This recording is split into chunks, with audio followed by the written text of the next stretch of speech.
প্রিয় বন্ধুরা দেখেন কাকু একটা কাতলা মাছ পেয়েছে তার ক্ষেতের ভিতরে। তো কাকুর মাছটা পেয়ে যে এত আনন্দ এবং খুশি হয়েছে যে সে নাচতে নাচতে উল্লাস করে মাথা জায়গা দিয়ে সবাইকে বলতেছে উড়ে উড়ে উড়ে।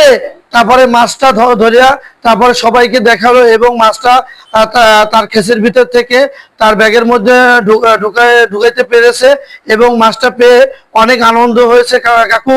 তো আসলে কাকু অনেক অভিজ্ঞতাশীল মাছ ধরার জন্য, কিন্তু কাকু দেখতেই বোঝায় অনেক মাছ ধরার অভিজ্ঞতা, তার ভিতরে অনেক প্রতিভা রয়েছে এবং কাকুকে আল্লাহ তাআলা এমন সুন্দর একটা মাছ উপহার দিয়েছে। আসলে কাকু এত খুশি হয়েছেন, আসলে খুশির ধারণার বাইরে এত পরিমাণ খুশি হয়েছে। মাছটা নিয়ে আজকে কাকিকে নিয়ে দিলে আরো খুশি হবে বোধ হয়।